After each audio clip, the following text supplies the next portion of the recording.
देखिए, अगर आपने अभी अभी कमाना शुरू किया है तो आपको अभी से ही अपने सैलरी का कम से कम 30% बचाने की कोशिश करना चाहिए और आपको आपके फर्स्ट सैलरी से ही फाइनेंशियल प्लानिंग शुरू कर देना चाहिए। मानता हूं बोरिंग प्रोसेस है, बट लॉन्ग टर्म में आप इस प्रोसेस के थ्रू जो बता रहा हूं अच्छा पैसा बना सकते हैं, अपने फाइनेंस को बहुत अच्छे से मैनेज कर सकते हैं। तो अब यहाँ पे क्वेश्चन आता है कि ठीक है भाई 30% हम बचाएंगे, अब उस पैसे को इन्वेस्ट कहाँ पे करेंगे, क्या कैसे करना है। तो ये डिपेंड करता है कि आप कितना रिस्क लेना चाहते हैं। आप मॉडरेट या तो लो रिस्क या तो नो रिस्क लेना चाहते हैं तो आप यहाँ पे एनपीएस के अंदर, पीएफ वगैरह के अंदर पैसा यहाँ पे इन्वेस्ट कर सकते हैं। लेकिन अगर आप यंग हैं, आप थोड़ा रिस्क ले सकते हैं, तो डेफिनेटली आप म्यूचुअल फंड के थ्रू एसआईपी, म्यूचुअल फंड के अंदर आप एसआईपी के थ्रू पैसा इन्वेस्ट कर सकते हैं। आपका अलग अलग गोल्स होगा। अभी आज से 5 साल के बाद में आपको ये चाहिए, 10 साल के बाद में घर चाहिए, 30 साल के बाद में आपको रिटायरमेंट होना है यानी कि 60 के एज में, तो अलग अलग गोल्स है। उस अलग अलग गोल्स के हिसाब से 2-3 छोटे छोटे एसआईपी आप स्टार्ट करो। जो भी आपका गोल्स है 5 साल वाला, मान लो कि अब ये भी डिपेंड करता है कि मुझे 5 साल के बाद में पैसे चाहिए तो कहाँ पे पैसे इन्वेस्ट करना चाहिए। तो आप large cap equity mutual fund के अंदर पैसे इन्वेस्ट करोगे तो 3 से 5 साल के लिए large cap equity mutual fund के अंदर आप इन्वेस्ट कर सकते हो। वहीं अगर आपका जो गोल होराइजन है, मान लो आपको 7 साल से 10 साल के बीच में पैसे चाहिए, तो आप mid cap equity mutual fund के अंदर भी पैसे इन्वेस्ट कर सकते हो।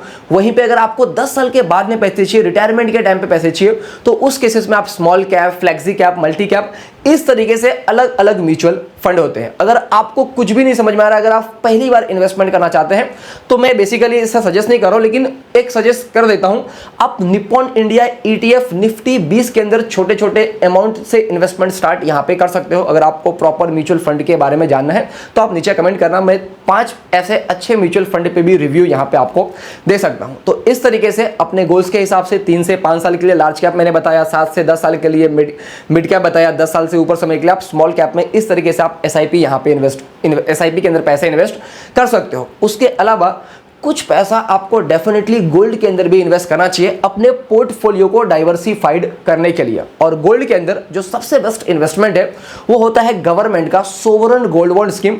ये काफी अच्छा गोल्ड के लिए इन्वेस्टमेंट ऑप्शन है, क्योंकि जब स्टॉक मार्केट नीचे जाता है तो गोल्ड का जो मार्केट है ऊपर जाता है, तो यहाँ पे आपका डाइवर्सिफिकेशन वगैरह हो जाएगा। उसके अलावा यहाँ पे आपने इन्वेस्टमेंट के बारे में जान लिया और अभी भी आपने जॉब स्टार्ट किया है, तो आपको इंश्योरेंस के बारे में भी ध्यान रखना चाहिए। आपके पास में एक लाइफ इंश्योरेंस होना जरूरी है। अब क्वेश्चन आता है कि आपको कितने का लाइफ इंश्योरेंस यहाँ पे परचेस करना चाहिए। तो जो भी आपका एनुअल इनकम है उसका कम से कम 10 गुना का तो लाइफ इंश्योरेंस आपको 10 गुना का तो लाइफ इंश्योरेंस पॉलिसी आपको परचेस करना पड़ेगा। फॉर एग्जांपल, अगर आपका एनुअल इनकम 5 लाख रुपए का है तो आपको 50 लाख रुपए का एक लाइफ इंश्योरेंस पॉलिसी परचेस करना पड़ेगा। अब क्वेश्चन आता है कि कौन सा लाइफ इंश्योरेंस पॉलिसी परचेस करूं, तो सबसे पहली बात, traditional life insurance policy purchase मत करना कि आज मैं इतना भर रहा हूं, इतने समय के बाद में मुझे इतना मिलेगा, नहीं। क्योंकि आप इन्वेस्टमेंट और इंश्योरेंस अलग अलग चीजें हैं, दोनों को अलग अलग ही हमें रखना चाहिए। तो इन्वेस्टमेंट के लिए हमने पहले से डिसाइड कर लिया कि हम गोल्ड के अंदर, पीएफ के अंदर, एनपीएस के अंदर, इक्विटी म्यूचुअल फंड के अंदर इन्वेस्ट करेंगे। अब जब इंश्योरेंस की बात हो रही है तो आपको प्योर टर्म प्लान परचेस करना चाहिए। इसका फायदा यह होता है कि कम प्रीमियम में आपको ज्यादा का कवरेज यहां पे मिल सकता है। मान लो कि अगर किसी पर्सन का एज है 30 साल, तो 8,000 से 9,000, 10,000 के प्रीमियम में उसको 50 लाख रुपए तक का जो लाइफ इंश्योरेंस है, लाइफ कवर है, वो यहाँ पे उनको मिल जाता है। तो हमने लाइफ इंश्योरेंस भी देख लिया, हमने इन्वेस्टमेंट भी देख लिया, हमने गोल्ड भी देख लिया। उसके अलावा आपके पास में एक हेल्थ इंश्योरेंस पॉलिसी होना जरूरी है। भले आपकी कंपनी आपको हेल्थ इंश्योरेंस पॉलिसी प्रोवाइड करती है, बट साइड बाय साइड आपका खुद का पर्सनल भी एक हेल्थ इंश्योरेंस पॉलिसी होना चाहिए डबल सेफ्टी के लिए। तो एक हेल्थ इंश्योरेंस पॉलिसी परचेस करें, कम से कम 5 लाख रुपए का आप एक फैमिली फ्लोटर प्लान परचेस कर सकते हैं, जिसके अंदर आपकी जो पूरी फैमिली है वो कवर्ड होगी। इन केस कुछ भी होता है तो वहां से इंश्योरेंस कंपनी वो पैसा आपको पे कर देती है। अब यहाँ पे कुछ यंगस्टर्स का एक और डाउट होता है कि मैं ट्रेडिंग से जल्दी जल्दी पैसे बनाकर फिर इन्वेस्टिंग स्टार्ट करूंगा, तो क्या इस बात की गारंटी है कि आप ट्रेडिंग से पैसे बना ही लोगे। यहां पे न्यूज आया था कि ट्रेडिंग से सिर्फ 5% लोग पैसा बनाते हैं और बाकी के 95% लोग पैसा गवाते हैं। जो लोग पैसा बनाते हैं वो किसी को बताते नहीं है, और जो लोग पैसा नहीं बनाते हैं वो चिल्ला चिल्ला कर बताते हैं और दूसरे को सिखाने की भी कोशिश करते हैं। तो यहां पे मेरे हिसाब से, मेरे ओपिनियन में, और जो अच्छे एक्सपर्ट्स है उनका भी ओपिनियन होता है कि आपको डेफिनेटली ट्रेडिंग वगैरह के चक्कर में शुरुआत में नहीं पड़ना चाहिए। और शुरुआत में तो ये भी कहना है कि आप डायरेक्टली स्टॉक के अंदर भी पैसा इन्वेस्ट ना करो, क्योंकि वहां पे आपको आपको रिसर्च वगैरह करना पड़ता है। तो क्योंकि आपके पास में टाइम नहीं होता, आप जॉब वगैरह पे जाते हो तो रिसर्च करने का टाइम आपके पास में होता नहीं, और ट्रेडिंग वगैरह जो है वो एक फुल टाइम जॉब है। तो इससे अच्छा म्यूचुअल फंड एक बेस्ट ऑप्शन है।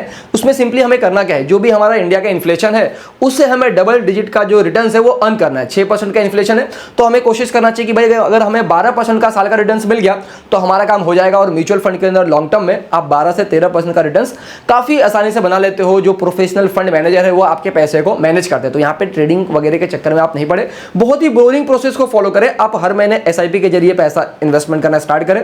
और अगर आप मार्केट को समझते हैं, कभी मार्केट डाउनफॉल जाता है तो आप छोटा सा पैसा है कि यहाँ पे लमसम वगैरह भी इन्वेस्ट कर सकते हैं और अपना जो एसआईपी का यूनिट है उसको एवरेज आउट वगैरह कर सकते हैं। तो इस तरीके से आपको सारी चीजें मैनेज करनी चाहिए। तो यही थी एक छोटी सी फाइनेंशियल प्लानिंग की वीडियो। उम्मीद करता हूं आपको इस वीडियो से कुछ ना कुछ वैल्यूएबल इंफॉर्मेशन जरूर मिला होगा। तो अगर आपको इस वीडियो से वैल्यू मिली है तो वीडियो को जरूर लाइक करना, चैनल को सब्सक्राइब करना और इस वीडियो को जिनको भी जरूरत है उनके साथ में शेयर करना। और यहाँ पे आपका क्या ओपिनियन है वो भी नीचे कमेंट करके जरूर बताना। नेक्स्ट वीडियो किस टॉपिक पे बनाओ, कोई पर्टिकुलर म्यूचुअल फंड या तो बेस्ट 5 म्यूचुअल फंड, इस तरीके से आप नीचे कमेंट कर सकते हैं। मैं डेफिनेटली नेक्स्ट वीडियो में उस तरीके की चीजों को अप्लाई करने की कोशिश करूंगा। जय हिंद दोस्तों।